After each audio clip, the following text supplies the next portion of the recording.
সাবেক স্বরাষ্ট্রমন্ত্রী আসাদুজ্জামান খান কামাল কিভাবে সীমান্ত পেরিয়ে ভারতে পালিয়ে গেলেন সেটি জানে না বিজিবি। যদিও দেশ ছাড়তে পারেন এমন মন্ত্রী, এমপি ও নেতাদের তালিকা নিয়ে সীমান্তে সতর্ক ছিল বিজিবি।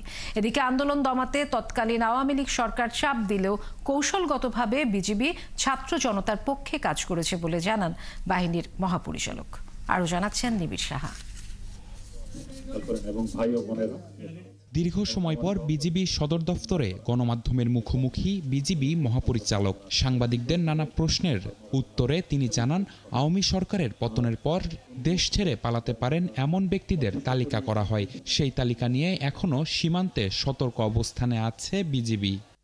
তবে সাবেক স্বরাষ্ট্রমন্ত্রী আসাদুজ্জামান খান কামাল কিভাবে সীমান্ত পার হয়ে ভারতে পালিয়ে গেল এমন প্রশ্নের জবাবে তিনি বলেন, বিষয়টি জানে না বর্ডার গার্ড বাংলাদেশ।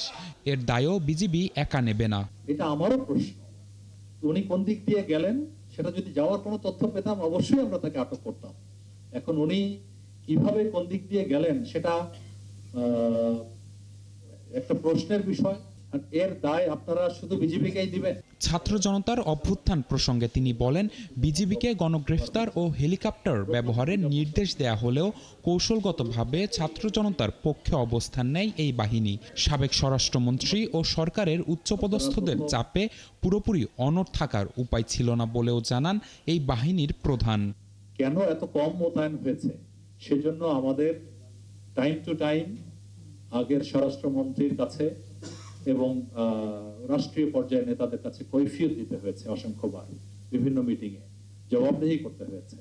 এবং পুলিশ যে ভূমিকা পালন করছে সেই ভূমিকা বিজিবি অনেক ক্ষেত্রে ইচ্ছে করেই পালন করছে না, সেই বিষয়ে আমার দোষারোপ আমাকে করা হয়েছে। যখন গ্রেফতার শুরু হলো, বিজিবিকেও বলা হচ্ছিল গ্রেফতার করতে। বিজিবির একজন সদস্য একটা দিনের জন্য কাউকে গ্রেফতার করেনি।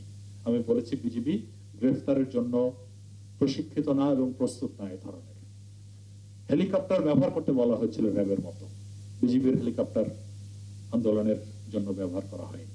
হত্যা ও অপরাধ প্রবণতার মতো নানা বিষয়ে সীমান্তে বিজিবি আর কোনো ছাড় দেবে না বলেও জানান তিনি। বিজিবি এমন কিছু করবে না যেটা তথ্য আমরা বাইরে দিতে পারবো না। নিবিড় সাহা, ৭১, ঢাকা।